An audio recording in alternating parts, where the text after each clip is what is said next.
नमस्कार, मैं हूं पंकज झा और आप मेरे साथ देख रहे हैं नेताजी वायरल है। बीच में दिवाली की छुट्टियों के कारण राजनीतिक मैदान में यानी पॉलिटिकल सर्कल में बहुत कुछ नहीं हुआ, लेकिन अब फिर कुछ ही नहीं बहुत कुछ होने लगा है। बात आकर सोफे पर टिक गई है कि आखिर ये स्पेशल सोफा आया कहां से। जिस घर में प्लास्टर तक करने के पैसे नहीं थे, वहां इतना आरामदेह सोफा कैसे पहुंच गया और उस सोफे पर अखिलेश यादव कैसे बैठ गए। आखिर ये सोफा का राज क्या है।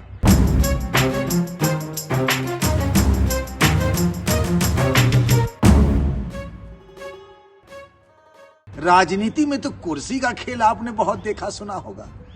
कुर्सी के लिए क्या क्या नहीं हो जाता, बाप बेटे को, बेटा बाप को, भाई भाई का, पति पत्नी के दुश्मन हो जाते। पूरी राजनीति ना, पॉलिटिक्स एक कुर्सी का खेल है भैया। इस कुर्सी की बड़ी माया है, लेकिन यहाँ बात कुर्सी की नहीं है, यहाँ बात सोफा की है। सोफा तो कुर्सी से भी भारी भरकम होता है, तो फिर सोफे पे विवाद क्यों ना हो। इसीलिए यूपी के राजनीतिक मैदान में इन दिनों सोफे को लेकर घमासान मचा हुआ। एक तरफ है समाजवादी पार्टी के अध्यक्ष और यूपी के पूर्व मुख्यमंत्री अखिलेश यादव, जिनकी एक तस्वीर जिसे इन्होंने खुद ट्वीट किया था 3 दिनों पहले, उसमें वो सोफे पर बैठे हुए हैं। अगल बगल लोगों की भीड़ लगी हुई है, कुछ लोग उनके सामने भी एक सोफे पर बैठे हुए हैं। वो जिस तरह के सोफे पर बैठे हुए हैं वैसा 2 सोफा है और उनके सामने में भी अलग अलग किस्म के 2 सोफे हैं, उस पर भी कुछ लोग बैठे हुए हैं। बात 2 दिनों तक किसी ने इस पर कुछ नहीं कहा, लेकिन अचानक से सोफा सुर्खियों में आ गया। यूथ कांग्रेस के अध्यक्ष हैं श्रीनिवास।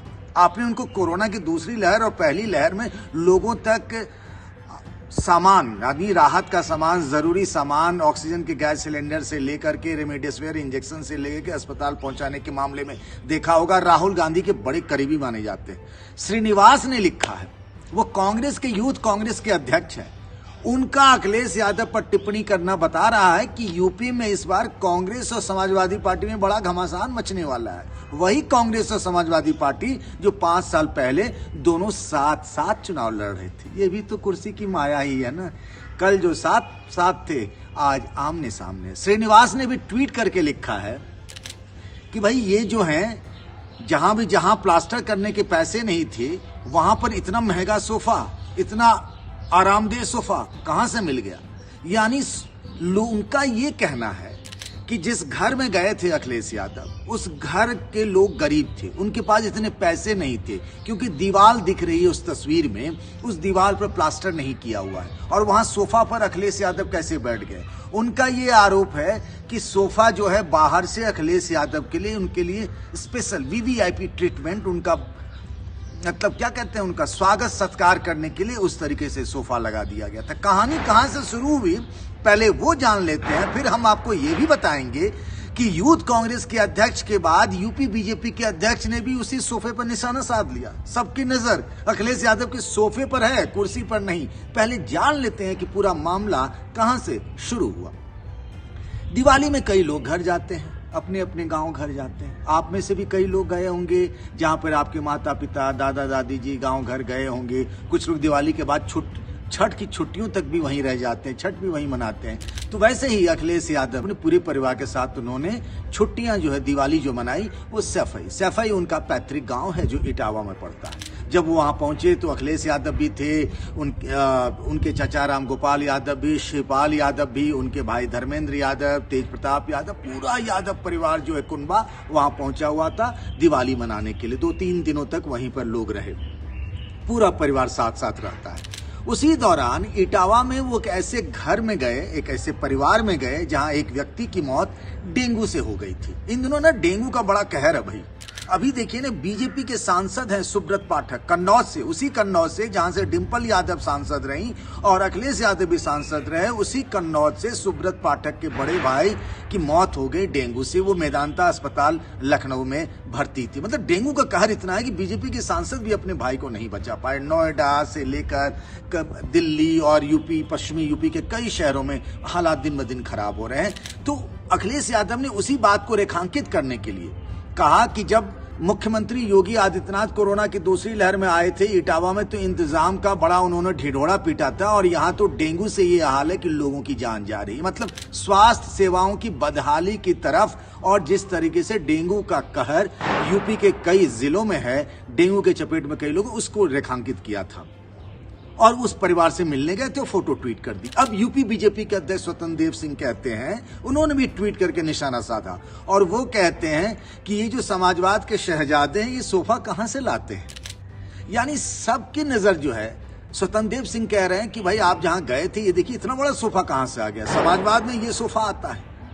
तो सब यही बताने और समझाने में लगे हुए हैं कि अखिलेश यादव का किसी से कोई प्रेम नहीं था। वो देखिए इनके लिए कितना, जिसके घर में किसी की मौत हुई हो वहां पर उनके लिए ये इंतजाम। यानी लोग अखिलेश के उस तरीके से उनके दुख दर्द के बांटने को ही उस पर सवाल उठा रहे हैं। तो अखिलेश यादव इस बात को लेकर उनकी चर्चा हो रही है, उनके सोफे को लेकर। दूसरी एक और कहानी पुरानी तो है लेकिन उसमें जरा ट्विस्ट आ गया।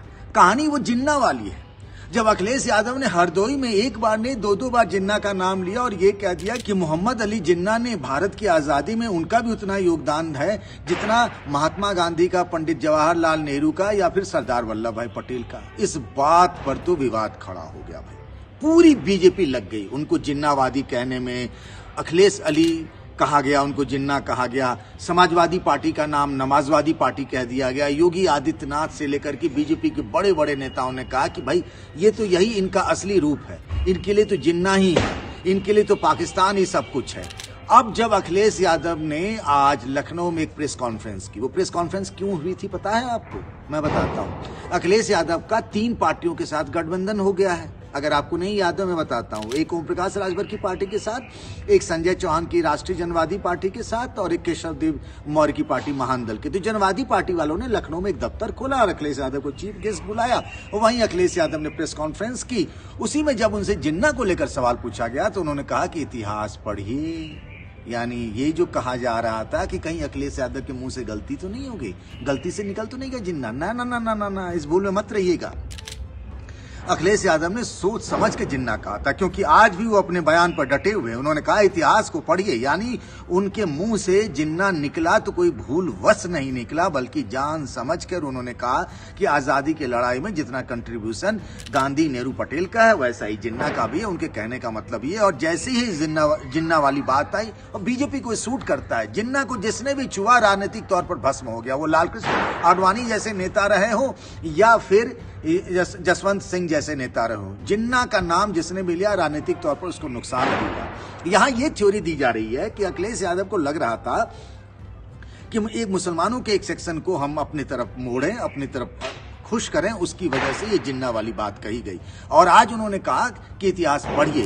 तो आपने महात्मा गांधी और जिन्ना को लेकर कहा था, उसका कॉन्टेक्स्ट क्या था? अगर आप एक बार क्लियर कर दें। नहीं, क्यों करें कॉन्टेक्स्ट? मैं तो कहूंगा ना कि दोबारा किताबें पढ़ लें, दोबारा किताबें पढ़नी चाहिए लोगों को। याद रखना, अगर शिक्षा अधूरी है तो आप ये उम्मीद नहीं कर सकते कि वह व्यक्ति राष्ट्र नायक और राष्ट्रद्रोही के बीच कोई अंतर महसूस करता है। उसका कारण प्रारंभिक समय में अभिभावक के द्वारा शिक्षा के प्रति, बाल्य के प्रति वह रुचि न लेने का भी एक कारण हो सकता है। और इसी बात पर यूपी बीजेपी के अध्यक्ष स्वतंत्र देव सिंह आ गए, भिड़ गए। पहले तो योगी आदित्यनाथ से लेके सब लोग कह रहे थे, अब सब बीजेपी के नेता कह रहे हैं कि भाई ये जो इतिहास की किताब जो आप कह रहे हैं अखिलेश यादव की इतिहास पढ़िए, तो क्या पाकिस्तान वाली इतिहास पढ़ें? क्योंकि जिन्ना का जिक्र तो पाकिस्तान को लेकर ही आता है। वैसे भी जिन्ना के 2 पहलू हैं, इस बात को आप समझिए। एक वो जिन्ना थे जो सेकुलर थे, एक वो जिन्ना थे जिन्होंने बाल गंगाधर तिलक के लिए केस लड़ा, और एक वो जिन्ना थे जिन्होंने पाकिस्तान की यानी देश के बंटवारे की बात कही। पाकिस्तान के जन्मदाता भी कहे जाते हैं वो। तो पता नहीं अखिलेश यादव किस जिन्ना की बात कर रहे हैं, ये वही जाने। कल को फिर कोई नई बात कह दे। लेकिन यूपी की पॉलिटिक्स में जिन्ना का जो वीडियो वायरल हुआ था, अखिलेश यादव का वो बयान, आज फिर से जब अखिलेश यादव अपने उस बयान पर डटे रहे तो फिर से वो वीडियो बहुत वायरल हो रहा है। सरदार पटेल जी, राष्ट्रपिता महात्मा गांधी, जवाहरलाल नेहरू, जिन्ना एक ही संस्था में पढ़ करके बैरिस्टर बन करके आए थे। एक ही जगह पर पढ़ाई लिखाई की उन्होंने, वो बैरिस्टर बने। उन्होंने आजादी दिलाई।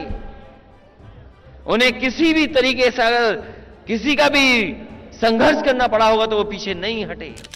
तो आज के लिए यानी नेताजी वायरल है में आज बस 2 ही कहानियां।